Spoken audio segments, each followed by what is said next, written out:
Hello, everybody. Welcome to the Stronger Marriage Podcast with Trey and Lee. Hey, we're glad you're here. Welcome. It's been 2 weeks since we did a podcast, and we are getting rolling on this one. Today, we're talking about pursuing your spouse and why that is so necessary.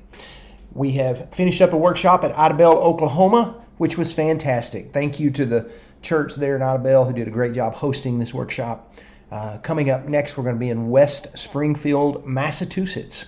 So if you've ever thought about doing one of those fly-in for the weekend workshops with us, that would be a nice one because it's October where the leaves are changing in the Northeast. Yes. Also, if you live in the Northeast, yes, please make every effort to be there because we really don't get up into that area very often, and we have people all the time saying, when are you coming to New York? When are you coming to Chicago or whatever? I mean, if you're fairly close at all, come see us. Yes, that will be a great workshop. We're excited about it. Also, the cruise is filling up. And if you're thinking about going on the cruise, but you hadn't booked it, you need to get on there because the longer you wait, the chances of it filling up could happen and the chances that the price is going to go up, yes, most likely. I think our price is guaranteed right now through the 25th of September. Something like that. So 25th. If you're thinking about a cruising with us, come on, come go with us. We would love to have you.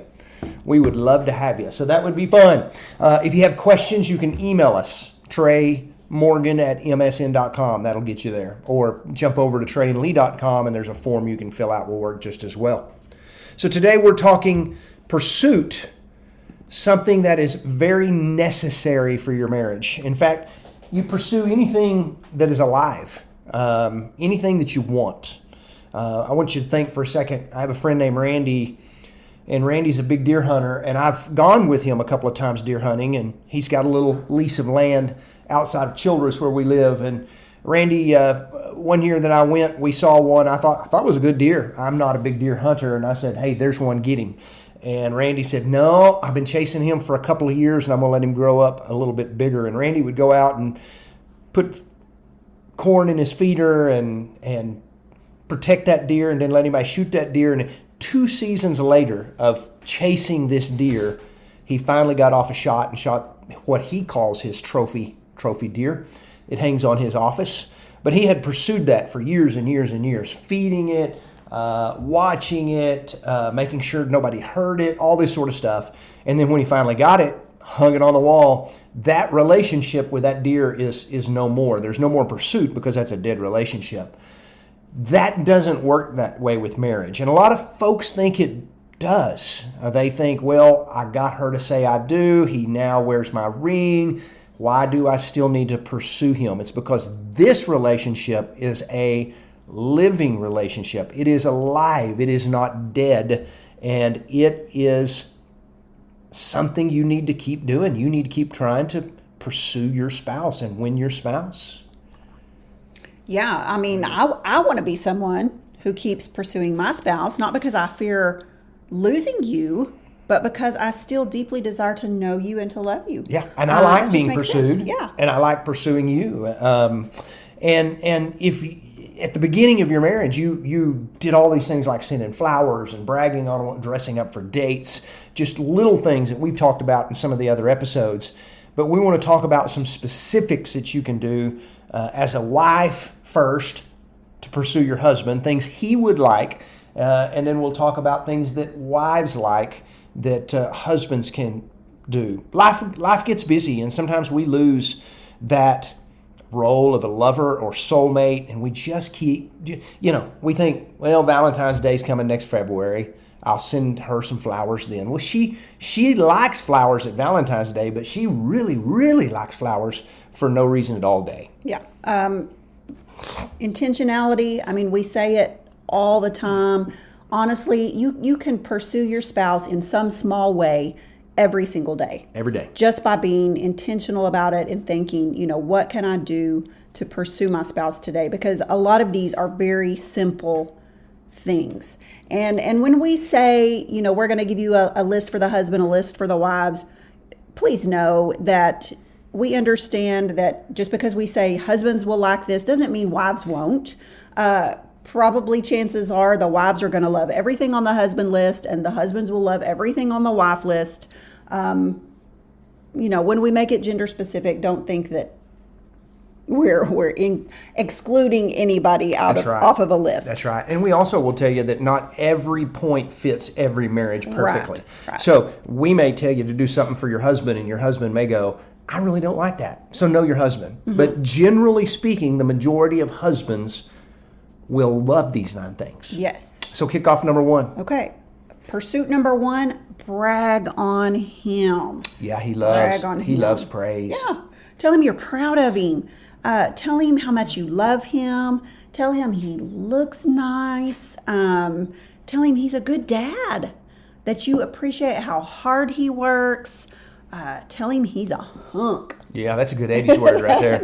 that he's fine, right? That's what we used back in the 80s, too. That's exactly right. He needs to hear those things. When he puts on cologne, tell him, man, you smell good. Mm-hmm. Whatever it is.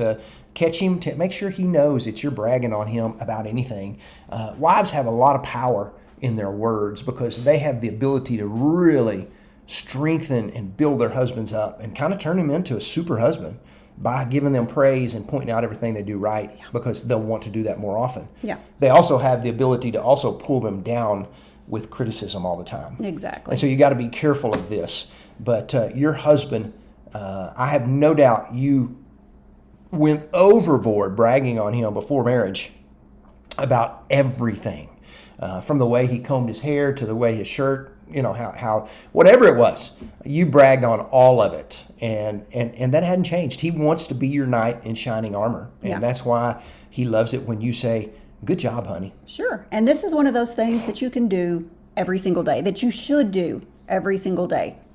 Find some compliment you can give him every single day. Yeah, that is exactly right. Brag on him. He will like it. Number 2, do something with him that he likes to do.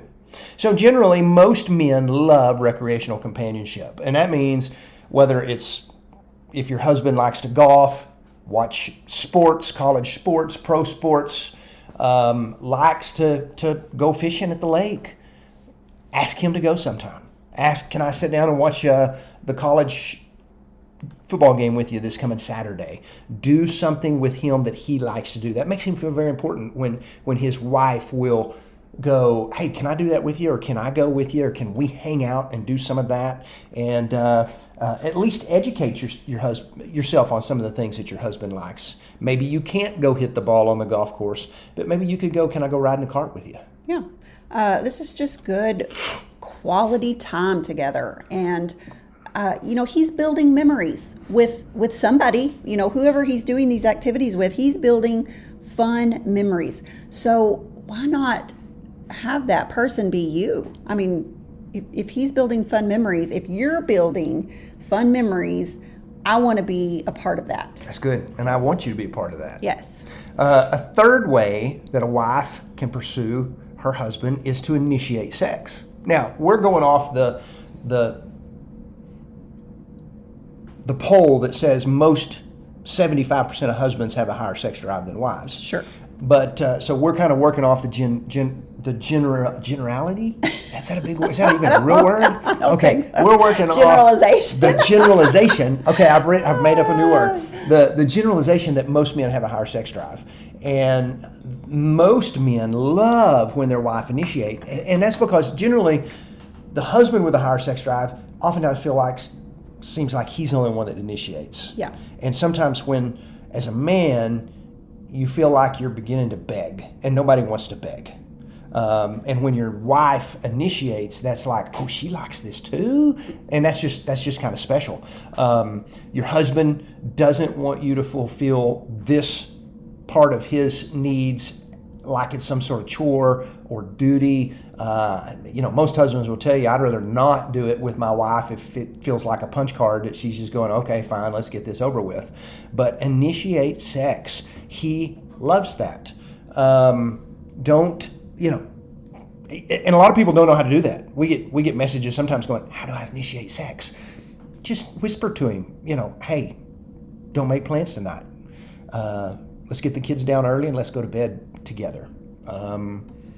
Ask him, say, hey, can you pick out something out of the special lacy drawer that you would like me to put on tonight. Right. We always say, hopefully you have a special drawer. If you don't, you need to create one. Because men are very visual. But yeah, lay something out on the bed and take a picture of it and say, I'm going to be wearing this tonight. Send it to him at work. Yeah. But it's really, really important. He wants you to enjoy it. And honestly, most men would agree the sexiest thing that a wife can do is to desire her husband sexually. There's not anything more sexy than that right there. Yes. Sex was never intended to be a duty. It should be mutually satisfying and desirable for both parties. If it's not, we urge you to figure out why it's not and to fix that. There's lots of great books and podcasts and all kinds of things out there for that. But yeah, men greatly want to be desired. We all do.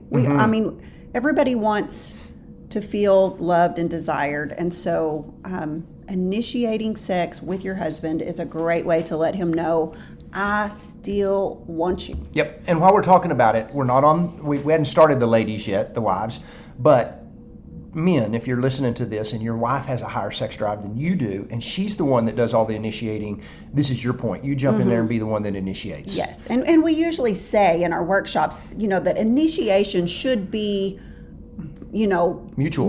Mm-hmm. You initiate one time, I'm going to initiate the next time. It shouldn't be just one person doing the majority of that. Yeah. So, healthy marriages, both couples initiate. Number 4 things you can do for him is pray for him. Tell him, I prayed for you today. Mm-hmm. Ask him, is there something specific I can pray about? Another thing, Lee did this the other day. I loved it. Before we got ready to leave to go somewhere, she grabbed me by the hand and said, can I pray for us? Can I pray for you? And I said, I would love that. That just made me feel so good that happened. So pray for your husband and then let him know, I prayed for you today. I prayed that you have a good day, or I've prayed that your stress levels wouldn't be as high, whatever it is. Pray for him. Pray for him. Pray with him at nighttime. Grab his hand and say a prayer and say, I want to ask God to bless our marriage. And that's just a healthy thing. Yes. Very absolutely. Healthy thing. Husbands and wives need to be praying together. Yes. We are big believers in that. So the next one is to flirt with him. Something else you can do every single day. Flirt with your husband. And you may be going, I don't know. Surely you haven't forgotten how, but you flirted with him before you got married. Some women ask us, what specifically can I do now to flirt with my husband? Touch him a lot. Yes. Yeah, you start running your hands all over him and being really touchy, and he'll go, ooh, I kind of like that. And he may think you're initiating. That's exactly right. That's exactly right. But flirt with him. Send him a flirty text message. Just any of those things. Make a flirty comment. Just something that was kind of, flirty. That's fun. Men love that. You flirted with him pre-marriage, and one of the things that I think separates roommates and soulmates is the fact that soulmates flirt. Roommates just live in the house together and raise kids. Mm-hmm. So don't forget to flirt. Yes. Number 6, you mentioned it once already, men are visual. Yes. Number 6 is? Dress up for him. Okay. We have the habit of, we dress up for work or places we're going, and then as soon as we get home, we can't wait to get our comfortable clothes on, and that's what our spouse sees us in the most. Right. And we need to remember that we need to dress up for our spouse and look nice for them too. Now, I know if some of you men are like you, and I come home and change and put on my leggings or whatever, you're perfectly happy with that. Wear around the house. Something curvy or something that shows off curves makes me happy anytime. So if that's what he likes, that may not be dressing up, that may be dressing down, and you're comfortable in that. But if that's what he likes, just wear something occasionally that he really finds you attractive in. Yep. So not always pajama bottoms or house shoes or an oversized t-shirt. Oversized things that hide all the curves, right? Yeah, exactly. So that's a tough thing, but it can be done, and the guys need to do that too. We'll talk about that when we get to their list as well. But if you'll remember, before you got married, anytime y'all would go on a date, you'd dress up and you'd work so hard to look nice, and you wanted to walk out and him go, wow, you look amazing. Work to wow him. There's not anything wrong with that. Number 7, make him a priority over jobs, kids, hobbies, family, friends, everything but God. Meaning, give him a priority. Let him know, hey, I love you. Let's go do something together. It's just good for him to know I'm up there toward the top of your list. I'm not at the bottom of your list. Yeah, because life can easily get in the way of marriage. And life is just those everyday things like, going to work and paying the bills and grocery shopping and cleaning the house and taking the kids to all of their events and, helping with homework, all of the things that we have to do every single day. And that can get in the way of being husband and wife if we let it. And so that's when you have to be intentional and say, hey, it's been a week since we've been on a date. When can we plan one of those? Or, whatever it is, you've got to let your spouse know that they're just as important as all these other things that you have going on in your world. Gotcha. That's a good point. Let's look at number 8. Number 8, put a filter over your mouth at times. That's a nice way to say that, isn't it? I probably should have let you read this one. You don't have to say everything you think. Yeah, this is something that I have to work on every day. This goes back to the first one about giving praise instead of criticism. Mm-hmm. Focus on what he does right. Overlook some of the things that you can be critical about. Yeah. This doesn't mean you can't ever be critical and can't say, honey, would you please pick that out of the floor? It does mean that you want to work hard to give 5 times more compliments than you do one criticism. Yes. Build up more than you knock down, if I can just say it that way. We want to be our spouse's biggest fan. And, we want them to look forward to seeing us instead of going, oh, what are they going to complain about or gripe about now? Yeah. When you've had a hard day at work, home should be a sanctuary where you're going to come home and get to see and spend some time with your spouse. And that is an important thing. And if you're just constantly going, great, I'm going to head home and I want to get my butt chewed a little more often, and that's not what you're looking for. Right. Home is a filling station. Should be a filling station. That's exactly right. Where we get filled up and not where we have more stress piled on us. Yeah. Good point. Yeah. Let's do one more. Okay. How is our time? We're doing good. Learn his love language. Okay. Learn his love language. That's a good one. And of course, this is going to probably make both lists. Yes, because love language is important. So just quickly, I guess we need to talk about what they are very quickly. Yeah. We did a podcast on this 2 times ago. You can go back and find it if you didn't catch it. And over the course of these other 8 things that we've mentioned, we have probably touched on most of the love languages without saying it specifically. Yep. But the first one is touch. Yes. We talked about touch a lot. This can be included in flirting and all of those other things. But touch is important. Spending time together, that is quality time. Yes. Quality time is a love language. Acts of service. Doing something to serve your spouse that makes them feel good. You've got gifts, which is a little surprise. Favorite candy bar, favorite drink, just something along those lines. And then the last one is words of affirmation, which is praise. what we've talked about twice, pretty much. The thing is your husband, since we're talking to husbands, and we'll get to it on the wife's turn, but your husband's got a specific love language, and if it's touch, he wants to be touched a lot. If it's acts of service, he loves it when you do little things to show that you love him through service. So figure out what it is and do those things. That just makes marriage flow so much easier. So, there are 9 things for your husband, and we're going to split this up into 2 parts. And in 2 weeks, we'll come back and do 9 things for the wives that husbands can do to pursue wives. And there'll be some things on there that specifically designed for wives. And I'm excited about that list, but let's talk husbands. So we're going to go back through here real quick in case you were writing these down. Brag on him, do something with him he likes to do, initiate sex, wear something sexy to bed that he likes. Pray for him, flirt with him, dress up for him, make him a priority in your life, and don't be critical or don't don't put a filter on your mouth at times, right? And then learn his love language. And so there's 9 great ways to pursue your husband.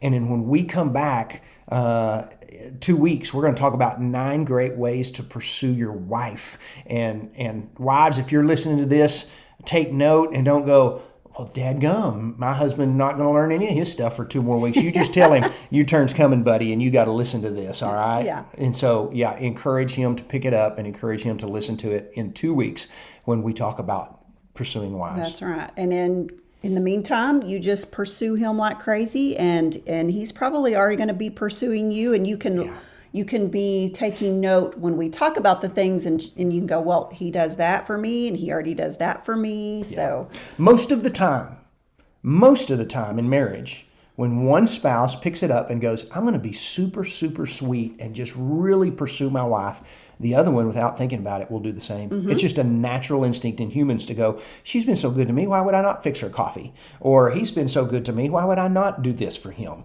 And so it is a natural thing that once one person picks it up and starts doing something, that the other one is automatically going to start doing something in return. Yep. And that's what we're hoping for this. So good luck with these 9 things. If you're on Apple, listening through iTunes, give us a review. Leave us a 5-star rating. We'd appreciate that. And we will be back in 2 weeks. See y'all then. Bye-bye.